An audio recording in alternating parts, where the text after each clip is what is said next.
Monsieur Claude François Kaboulomana Kaboulo, bonjour. Bonjour. La RDC joue déjà ce vendredi face à la Mauritanie. Vous avez lancé une alerte par rapport à l'organisation, déjà sur le comité d'organisation du match. Selon vous, il y a déjà un couac. Expliquez-nous.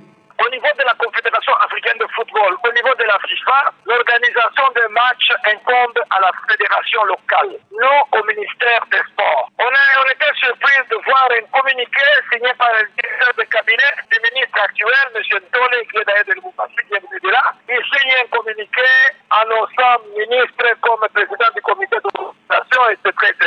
Moi, je trouve là-bas anormal. Ce n'est pas comme ça que ça se passe. Nous devons être corrects. Il faut respecter la réglementation de la CAF et de la FIFA. Le comité d'organisation est dirigé par le président de la fédération ou son délégué ou son adjoint. Ici, curieusement, c'est le ministre lui-même qui s'autoproclame président. Pour quelle raison? Dieu seul sait. Et nous avons fustigé cela. Nous ne sommes pas dans une république bananière où n'importe qui se réveille le matin bafouant tout le règlement. Je voulais juste attirer l'attention du ministre des Sports que ça ne se passe pas comme ça. Ce n'est pas mon travail, ce sont ses conseillers qui auraient dû le lui dire. Ben, ils n'ont rien dit, alors là, il ne faut pas qu'on aille de dérive en dérive. Que risque la RDC par rapport à cette entorse si la CAF ou la FIFA constatait cela?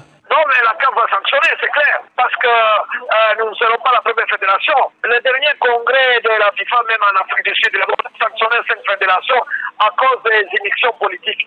C'est considéré comme une émission politique. L'organisation technique, le fonctionnement au quotidien d'une fédération et l'apanage de la fédération et non du ministère des Sports. Imaginez-vous, nous avons plus de 45 fédérations. Donc le ministre va passer partout, il est président du comité d'organisation d'une soirée de karaté, ou d'un gala de boxe, ou d'un judo, mais comment il va s'en sortir? Il est au-dessus de tout ça. Il faut laisser les organes techniques jouer leur rôle. S'il y a une défaillance, à ce moment-là, le ministre peut intervenir. Maintenant, lui, il est le juge parti. Il est président du comité d'organisation. S'il y a des failles et s'il y a un échec, comment ça va se passer? Par rapport à la FECOFA, ces membres qui semblent arriver de partout pour pouvoir envahir Lubumbashi, parfois sans ordre de mission, est-ce que la FECOFA n'a pas de mécanisme pour gérer cela? Non, le mécanisme, la FECOFA, vous savez, la FECOFA, depuis qu'ils ont terminé le mandat, ils ont fait mandat depuis, je crois, décembre, si je ne me trompe pas, 2021. Donc, en fait, ce sont les affaires courantes. Nous avons deux délégués de la FIFA et de la CAF qui sont à la fédération. L'un s'occupe des finances, M. Sambi, et l'autre, M. Guy Kabeya, s'occupe des affaires juridiques. Les autres noms sont là pour les formalités. Moi, je les comprends aussi. Comme ce sont des transitaires, ils acheminent les affaires courantes, ils ne disposent pas de tous les pouvoirs. Parce qu'il faut avoir la plénitude de ce pouvoir pour aussi diriger. Ensuite, nous, on a tendance à perpétuer de mauvaises attitudes dans la FDC. On a peur du ministre, on a peur du PDG, même si celui-là se trompe.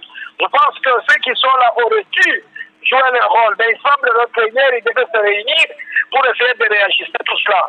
Il nous faut des dirigeants courageux pour dénoncer ce qui n'est pas juste, pour qu'on reste dans la réglementation par les instances qui dirigent le football dans le monde. Et pour terminer, presque tous les joueurs sont arrivés. Au niveau des dossiers administratifs des uns et des autres, est-ce qu'on peut être sûr que ça a avancé et ça a été réglé? Ce côté-là, jusque-là, je n'ai pas d'inquiétude, je n'ai pas pris un poids, sinon je l'aurais dit. Hein, moi, tu sais, je ne cache pas des choses. Hein. Quand il faut dénoncer, on dénonce ce qui n'est pas juste pour que la prochaine fois on corrige. Mais je crois que le secrétaire administratif de la fédération a certainement vérifié tous les papiers de tous les joueurs. Monsieur Kaboulomana Kaboulo, je rappelle que vous êtes responsable de sport à la RTNC, également expert technique en questions sportives. Merci d'avoir répondu aux questions de Shalom Radio. Merci.